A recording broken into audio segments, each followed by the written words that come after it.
అందరికీ నమస్కారం అండి. నేను 2 రోజుల క్రితం టీవీలోని పేపర్లోని కూడా చూడడం జరిగింది.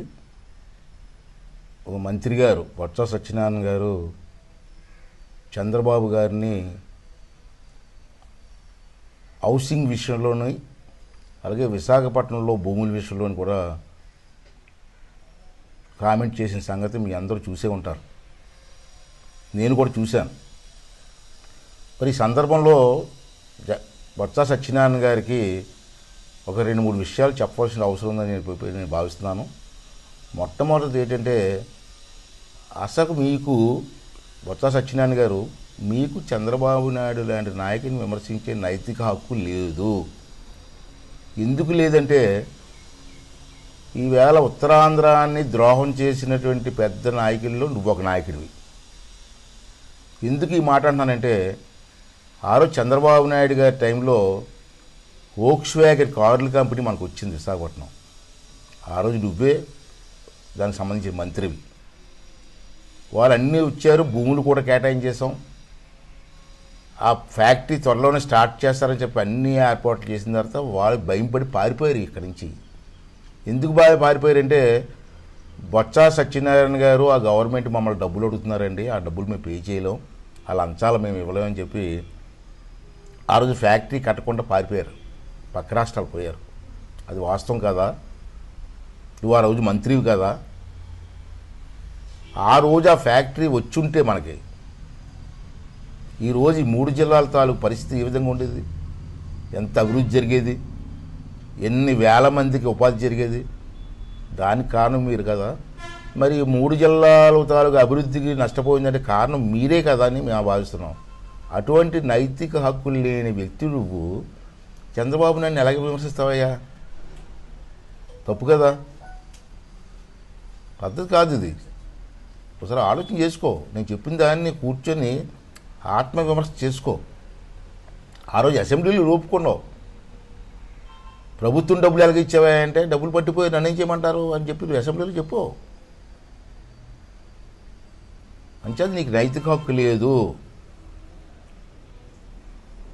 ఇదే జగన్మోహన్ రెడ్డి గారిని బూతులు తిట్టో గుర్తుందా నీకు? పార్టీ రాకముందు బండ బూతులు తిట్టో. అసలు వైఎస్ రాజశేఖర గారు చనిపోవడానికి కారణం జగన్మోహన్ రెడ్డి అని నువ్వే చెప్పు. ఈవేళేమో జగన్మోహన్ రెడ్డికి ఏమో తాళాలు కొడతావు, పక్కన కూర్చొని భజన చేస్తున్నావు. ఇవన్నీ జనాలకు తెలుసు. మీ ఇష్టం వచ్చినట్టు ఏదో టీవీలో మాట్లాడేసి జగన్మోహన్ రెడ్డి గారిని అనేది మెచ్చుకుంటారనుకుంటే తప్పు. నువ్వు సీనియర్ నాయకుడివయ్యా. ఉత్తరాంధ్రలో నాకు తెలిసి కొంతమంది సీనియర్ నాయకులు ఉన్నారు. మీరేం చేయాలంటే, సీనియర్ నాయకులు ఏదన్నా తప్పు జరుగుతున్నప్పుడు తప్పు అని చెప్పాలా. శ్రీకాకుళం జిల్లాలో ధర్మానం ప్రసాద్ గారు ఉన్నారు. విజయనగరం జిల్లాలో నువ్వు సీనియర్ నాయకుడివి. అలాగే విశాఖపట్నంకి వచ్చేటప్పటికి మన కొనతాల రామకృష్ణ గారు, దాడి వీరభద్ర గారు, ఇటువంటి సీనియర్ నాయకులు ఉన్నారు. మీ పెద్దలు ఏం చేయాలంటే, ఎక్కడన్నా ఏ ప్రభుత్వం తప్పు చేసినా ఎవరు తప్పు చేసినా ఇది తప్పు అని చెప్పాలి. మీ జగన్మోహన్ రెడ్డి చేసినవి అన్నీ మంచిపోవాలనుకుంటున్నారు. నువ్వు ఆత్మసాక్షిగా చెప్పు. నీ గుండ్లు మీ చేసి చెప్పు. ఎన్ని ఘోరాలు జరుగుతున్నాయో మీ ప్రభుత్వంలో నీకు తెలీదా? అంతవరకు ఎందుకు? బ్రాందీ షాపులు అమ్ముతున్న మందేటయా? చెత్త రకం కాదా? విషం కాదా? ఆ చెత్త రకం మందుని రేట్లు పెంచి ప్రభుత్వం డబ్బులు కొడేస్తుందా? నీకెందుకు చెప్తున్నానంటే ఈ విషయం, గతంలో నువ్వు కూడా బ్రాందీ వ్యాపారం చేసినోడువే. విశాఖపట్నం జిల్లా అంతా బ్రాందీ షాపులు నీకే ఉండి అప్పుడు ఏ మందు అమ్మావు నువ్వు? ఇప్పుడు మీ బాసు, మీ ముఖ్యమంత్రి ఏ మందు అమ్ముతున్నాడే? వాస్తవం చెప్పు. నీ ఆత్మసాక్షిగా ప్రమాణం చేసి చెప్పు. ఇప్పుడు ఆ మందు తాగితే జనం ఎవరైనా బతుకుతారా? అంటే జనం ప్రాణాలు పోయినా పర్లేదు, నీకు కావాల్సింది ఆదాయం, అంతేనా? ఇది కూడా చెప్పు నువ్వు. అప్పుడు నువ్వు అమ్మినేటి మందు ఇదే మందు అమ్మే నువ్వు. అప్పుడు ఉన్నటువంటి ఆ మందు ఇప్పుడు ఉందా? ఏ షాపులోనే ఉందా? విషం అమ్ముతున్నారు మీరు. దీన్ని కూడా మీరు వెళ్ళి ముఖ్యమంత్రి దగ్గరికి ఒకసారి వెళ్ళి, సీనియర్ మంత్రి కదా, ఒకసారి వెళ్ళి అయ్యా నేను గతంలో వ్యాపారం చేశాను, నాకు తెలిసినంతా. మీరు అమ్మి మందు విషం అమ్ముతున్నారయ్యా, ప్రజలు చచ్చిపోతారు చెప్పాలి కదా మీరు. చెప్పరా అటువంటి చెప్పరు. గట్టిగా మాట్లాడితే మీ మంత్రి పదవి తీసేస్తారు భయం. విశాఖపట్నం భూముల విషయం మాట్లాడుతున్నారు, చెప్తాను, దానికి కూడా సమాధానం చెప్తాను. నేను మంత్రిగా ఉన్నప్పుడు విశాఖపట్నంలో భూములన్నీ దొంగతనం ఆక్రమించేస్తున్నారు, దౌర్జన్యంగా ఆక్రమించేస్తారని చెప్పి నేను మంత్రిగా చంద్రబాబు నాయుడు ముఖం మీద చెప్పాను. నేను మీ అందరికీ తెలుసు, పేపర్లో కూడా వచ్చింది, ఒక మంత్రి అలా మాట్లాడవచ్చాను. ఇక భూములు దోషించుకుంటున్నారు పేదవాళ్ళ భూములు అని చెప్పి నాకు మంత్రి ఉన్న సరే మాట్లాడతాను చెప్పి ఆ రోజు మాట్లాడాను నేను. అప్పుడు చంద్రబాబు నాయుడు సిట్ చేశారు ఎంక్వైరీకి. ఆ రోజు మీరేమన్నారు అంటే, మీరంటే మీరు కాదు, మీ విజయసాయి రెడ్డి గారు ఏమన్నారు, ఆ సిట్ వేయడం ఏంటి, సిట్ వల్ల ఉపయోగం లేదు, సిబిఐ ఎంక్వైరీ వేయమని చెప్పి ఇదే విజయసాయి రెడ్డి గారు మాట్లాడారు. అవునా కదా? ఇప్పుడు చంద్రబాబు నాయుడు సిట్ ఏమో ఎంక్వైరీ చేశారు, ఈ లోపల ఎలక్షన్లు వచ్చాయి, ఇప్పుడు మీ ప్రభుత్వం వచ్చింది, మళ్ళీ మీరు రెండోసారి సిట్ వేశారు. రెండో సిట్టు, మొదటి సిట్ వేసిన ఎంక్వైరీ రిపోర్ట్ బయట ఎందుకు పెట్టలేదు అంటే దాంట్లో మీ మనుషులు ఉన్నారని అర్థమైపోతుంది కదా, మీ మనుషులే భూములు ఆక్రమించుకున్నారని అర్థమవుతుంది కదా. మళ్ళీ రెండో సిట్ ఎందుకు వేసావు, కాలయాపనకి, ఇంకో 2-3 సంవత్సరాలు కాలయాపన. మరి ఆ రోజు విజయసాయి రెడ్డి గారు ఈ ప్రభుత్వం దొంగ వేషాలు వేస్తున్నారు, మేమైతే సిబిఐ ఎంక్వైరీ వేస్తామన్నారు. మరి ప్రభుత్వం వచ్చింది కదా, సిబిఐ ఎంక్వైరీ ఎందుకు వేయలేదు మీరు? ఆ రోజు మీరే ఏమన్నారు మమ్మల్ని. ఇప్పుడు మీ ప్రభుత్వం వచ్చింది కదా, సంవత్సరం అయింది కదా, మీరు ఎందుకు వేయలేదు సిబిఐ ఎంక్వైరీ? ఇవన్నీ న్యాయం అంటారా? న్యాయమని మీరు అనుకుంటున్నారా? మీకు తెలిసింది న్యాయం కాదని. మీరు అన్నా క్యాంటీన్లు ఏమే తప్పేం చేసామే, పేదవాడికి భోజనం పెట్టడం కోసం అన్నా క్యాంటీన్లు పెట్టాం, దీంట్లో మంచిదే కదా. వీళ్ళ కరోనా టైంలో అన్నా క్యాంటీన్లు ఉంటే ఎంతమందికి ఉపయోగపడింది ఆ విషయం నీకు తెలుసు, సరే మాట్లాడవు. నేను ఆ రోజు చెప్పాను, నేను పోనీ ఎన్టీ రామారావు పేరు లేకపోయినా పర్లేదు, మాకు అన్నా క్యాంటీన్లు ఉంచండి, మీ రాజశేఖర్ పేరు లేకపోతే మీ ముఖ్యమంత్రి పేరు లేదా మీ ముఖ్యమంత్రి భార్య పేరు పెట్టుకోండి, మాకు అభ్యంతరం లేదు, కానీ అన్నా క్యాంటీన్లు వచ్చమని చెప్పాం, తీసి పారేసావు. అది కట్టడానికి ఎన్ని వేల కోట్లు ఖర్చు పెట్టాం మేము, ఎంత బ్రహ్మాండ ఫుడ్ పెట్టేవాళ్ళమే, ఇలా తీసావు. అది అన్యాయం నీకు తెలియదా? తెలుసు, మీకు తెలిసింది కూడా మీరు ఈ విధంగా చేయడం మంచిది కాదు. ఎన్టీఆర్ చంద్రబాబు నాయుడు గారు పేరు మీద చంద్రన్న బీమాని పెట్టాం, అది ఎంతమంది ఉపయోగపడింది? చాలామందికి ఉపయోగపడింది, అది తీసావు. ఈ సంవత్సరంలో ఇల్లు గురించి మాట్లాడుతుంది, ఈ సంవత్సరంలో ఒక ఇల్లు అని కట్టారు మీరు, ఎక్కడైనా అక్కడ ఇల్లు కట్టారయ్యా? లేదే. అంచేత ఇవన్నీ కూడా తప్పులు చేసింది మీరు. ఆ రోజు ఫ్యాక్టరీ పోవడానికి కారణం మీరు. ఇవాళ చంద్రబాబు నాయుడు ఎలా విమర్శిస్తారయ్యా? నేను ఒకటే క్వశ్చన్ అసలు లాస్ట్గా, చంద్రబాబు నాయుడు టైంలో ఎన్ని ఫ్యాక్టరీలు వచ్చాయి 5 సంవత్సరాల్లో, ఎన్ని ఇండస్ట్రీస్ వచ్చాయి, రికార్డు ఉంది కదా, తీయండి బయటికి దమ్ముంటే. ఈ ఒక్క సంవత్సరంలో ఒక్క ఇండస్ట్రీ అని వచ్చిందా చెప్పు నువ్వు? ఒక్క ఇండస్ట్రీ రాలే. చంద్రబాబు నాయుడు టైంలో ఎన్ని ఇండస్ట్రీస్ వచ్చాయో మీకు చెప్పరు. ఇంకా ఘోరం ఏంటంటే చంద్రబాబు నాయుడు టైంలో వచ్చిన 4-5 ఇండస్ట్రీలు మీకు భయపడి, మీ దౌర్జన్యాలకు భయపడి ఇక్కడి నుంచి పారిపోయారు ఇంకో రాష్ట్రం. లూలు కంపెనీ కానీ ఇటువంటి కంపెనీలు అన్నీ పోయాయి మొన్న. ఎందుకు పోయాయి? భయపడి, మీరు అడిగే డబ్బులు ఇవ్వలేక భయపడి పారిపోయారు. అంచేత మీరు ఏ విషయం మాట్లాడినా పెద్దవారు, మీకు అనుభవం ఉంది, నీకు కాదంటలేదు, చాలా అనుభవం ఉంది. మీలాంటి అనుభవమైన వ్యక్తులు ఏమని చెప్పాలంటే, సార్ ఇది మంచి పని కాదు అని చెప్పి మీ ముఖ్యమంత్రిని సరిదిద్దవలసిన అవసరం ఉందా లేదా? అది చేయడం మనిషి అని చెప్పి ప్రెస్ మీట్లు పెట్టి రాజధాని ఎడారంటావు. నిజం చెప్పు, రాజధాని ఎడారా? ఎన్ని రోడ్లు వేసామే అక్కడ, ఎన్ని బిల్డింగ్లు కట్టామే, హైకోర్టు కూడా అక్కడే ఉంది. ఇప్పుడు మీకు 70 సార్లు ముట్టికాయలు పెట్టినట్టు హైకోర్టు కూడా అక్కడే ఉంది. ఇప్పుడు ఎంత వెడల్పు రోడ్లు వేసాం. ఆఖరి మీరు పరిపాలన చేస్తున్న సెక్రటేరియట్ కూడా అక్కడే ఉంది. మీ మంత్రిమండలి సమావేశాలు కూడా అక్కడే జరుగుతున్నాయి. ఇవాళ ఏమీ లేదని చెప్పి ప్రజలు అంతా ఎడారంటావు. విశాఖపట్నం అంతా మార్చేస్తారంటావు రాజధాని. మార్చేస్తే మార్చుకో, ప్రభుత్వం మీద మార్చుకుంటూ నాకు అభ్యంతరం లేదు. కానీ 42,000 ఎకరాలు రైతులు ఇచ్చారు కదా, వాళ్ళ సంగతి ఏంటి? వాళ్ళు న్యాయం చేయరా? వాళ్ళకి ఏం చేద్దాం అనుకుంటున్నారు? ఆ మాట ముందు వాళ్ళకి చెప్పాలి కదా, వాళ్ళతో చర్చించాలి కదా. ఈవేళ ఎన్ని రోజులైంది? 170 రోజులు ఎంత అయిపోయినట్టు, 150 రోజులు దాటిపోయింది. 170 రోజులు అంతా అయిపోయింది. అక్కడ రైతులందరూ నిరాహార 170 రోజులు నిరాహార చేస్తే ఆడవాళ్ళు, మగవాళ్ళు, పిల్లలు ఒక్కరోజైనా మీ ముఖ్యమంత్రి కానీ, మీ మంత్రులు కానీ, ఆ స్థానికంగా ఉన్నటువంటి ఎమ్మెల్యే కానీ ఎప్పుడైనా వాళ్ళ దగ్గరికి వెళ్ళి ఏంటమ్మా ఈ బాధ అని అడిగారే ఒకసారైనా? సాధారణంగా ఎవరైనా వెళ్ళి అడుగుతారు, సార్ మీరు ఎందుకంటే కూర్చున్నారు అలాగా అని అడుగుతారు. మీరు పక్కనే, రాజధాని పక్కనే, మీకు సెక్రటరియట్ పక్కనే ఉన్నాయి ఇల్లు. మీరు ఒక్కసారైనా మీ ఎమ్మెల్యే, కనీసం ఎమ్మెల్యే అని వెళ్ళి ఏంటి మీ బాధలు ఏంటి, ఏం చేద్దాం, ఏం చేయాలా అని అడిగారు ఎప్పుడన్నా? ఇదే పరిపాలన? అలాంటిది నువ్వు పరిపాలన గురించి మాట్లాడతావా? చంద్రబాబు నాయుడు గురించి మాట్లాడతావా? తప్పు కాదు. ఒకసారి ఎందుకు చెప్తానంటే నీకు పర్సనల్గా నువ్వు ఆలోచిస్తావని. నువ్వు సీనియర్ మంత్రి కాబట్టి చాలాసార్లు మంత్రులు చేసావు. విజయనగరం జిల్లాని బ్రహ్మాండ పరిపాలించి ఆ రోజుల్లో మొత్తం జిల్లా అంతా నీ చేతులు పెట్టుకుని పరిపాలించావు. అన్ని వ్యాపారాలు కూడా చేసావు. అంత అవగాహన నీకు ఉంది. అలాంటి నువ్వు కూడా తప్పుడు మాట్లాడి చెడ్డ పేరు తెచ్చుకోవడం మంచిది కాదు. నీకు అప్పుడే ఆల్రెడీ ఉంది. ఉత్తరాంధ్ర ద్రోహులు ఎవరన్నారంటే ప్రథమ వ్యక్తి నువ్వే. అందరికీ తెలిసే విషయం. అంచేత రాబోయే రోజుల్లో కూడా మాట్లాడే ముందు కొంచెం ఆలోచించి మాట్లాడితే మంచిదని చెప్పి బొత్స సత్యనారాయణ గారికి నేను మనస్ఫూర్తిగా మనవి చేసుకుంటున్నాను.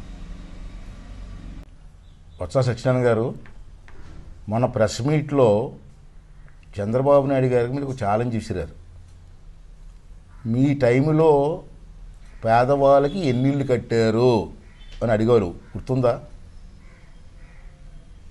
అసలు ఇళ్ళ గురించి మీ పార్టీ మాట మాట్లాడబెట్టే నవ్వుకుంటారు జనం. 1983లో మొట్టమొదటిసారిగా ఎన్టీ రామారావు గారు ముఖ్యమంత్రి అయిన తర్వాత పేదవాళ్ళకి పక్కా ఇల్లు కట్టాలని పోయి ఒక నిర్ణయం తీసుకున్న సంగతి వాస్తవం కదా. 83 ముందు, ఎన్టీ రామారావు రాకముందు పేదవాడికి ఇల్లు ఇప్పుడని కట్టారు మీరు? ఇందిరాగాంధీ టైంలో పేదవాళ్ళకి ఇల్లు కట్టాలని చెప్పి ఒక పథకం పెట్టారు. ఆ పథకం ఏం చేశారు మీరు? ఒక స్థలం ఇచ్చి కమ్మలిల్లు కట్టారు మీరు.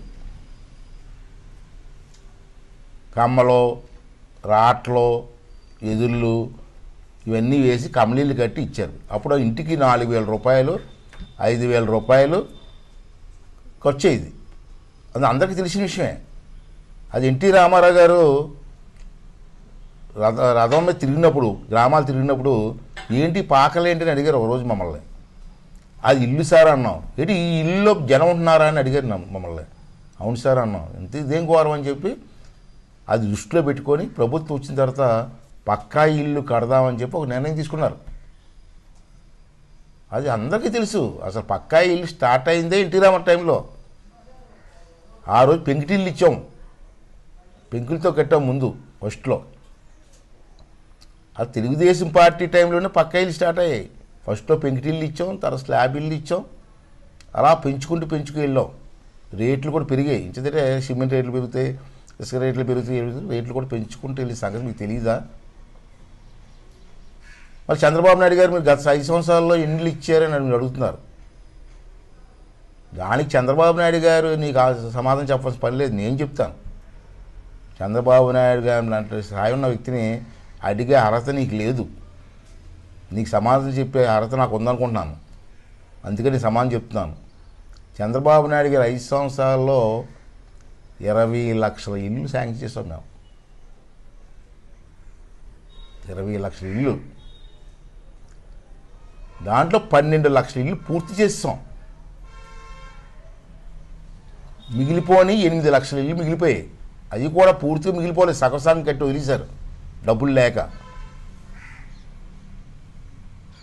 దాన్ని మీరు వచ్చిన తర్వాత, మీ ప్రభుత్వం వచ్చిన తర్వాత తెలుగుదేశం పార్టీలు ఇచ్చిన ఇల్లు మేము ఇవ్వని చెప్పి వాళ్ళకి కూడా మీ శాంక్షన్ ఇవ్వలే. చాలా తప్పు కదా. ఇది కంటిన్యూ ప్రాసెస్. ప్రభుత్వాలు మారుతున్నా ఇల్లులు ఆగకూడదు. మీకు ఒక ఉదాహరణ చెప్పాలి. రాజశేఖర రెడ్డి ప్రభుత్వం ఉన్నప్పుడు 14 లక్షల ఇల్లు శాంక్షన్ చేశారు. 14 లక్షల ఇల్లు. దాంట్లో 4 లక్షల ఇళ్ళే స్టార్ట్ చేశారు. మిగతా 10 లక్షల ఇళ్ళు కనపడలేదు. ఎక్కడ పేపర్ల మీద ఉన్నది తప్పించి భూముల మీద లేవు. అందరికీ తెలిసిన విషయం కదా. మేము ఎంక్వైరీకి పెట్టాం. మేము వచ్చిన తర్వాత 10 లక్షల ఇళ్ళు కనపడలేదు. 10 లక్షల ఇళ్ళు ఎక్కడ పోయా చెప్పండి, మీరు చెప్పండి. ఆ రోజు అసెంబ్లీలో పెద్ద డిస్కషన్ అయింది కదా, ఎంక్వైరీ. మీరు ఉన్నారు కదా డిస్కషన్లో. సిమెంట్ కనపడలేదు.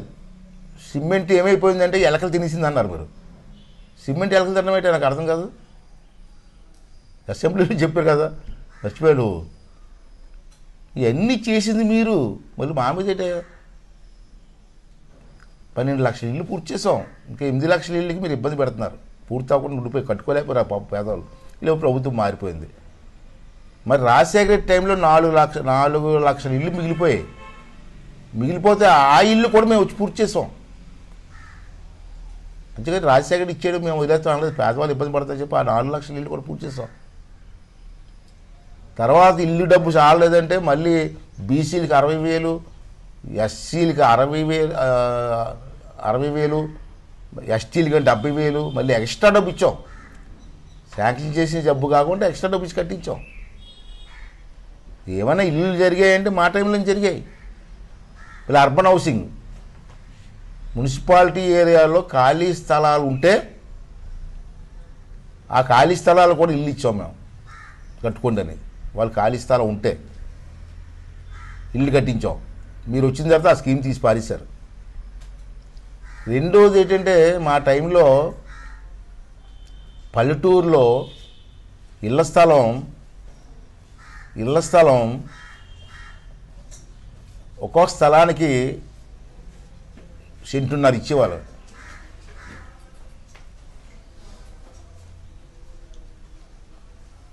మరి వేళ మీరు ఒక సెంట్ ఇస్తా ఉంటున్నారు. ఏం సరిపోతే ఒకసారి ఆలోచించేయండి. ఒకసారి నిర్ణయం తీసుకోండి. ఒకసారి ఆలోచించి చెప్పండి, సరిపోద్దా? ఇలాంటివన్నీ తప్పుడు ప్రచారాలు చేసి తప్పుడు పనులు చేసి అన్నీ చేసినటువంటి మీరు ఇవాళ చంద్రబాబు నాయుడు గారిని విమర్శించడం ఎంతవరకు సమంజసం ఒకసారి మీరు అందరూ కూడా ఆలోచన చేయవలసిన అవసరం ఉంది. అంచేత ధర్మాన ప్రసాద్ గారు ఉన్నారు, మీరున్నారు, ఇటువంటి పెద్దలందరూ కూడా మన ప్రాంతానికి అవసరం ఉన్నప్పుడు మాట్లాడాల్సిన అవసరం ఉంది.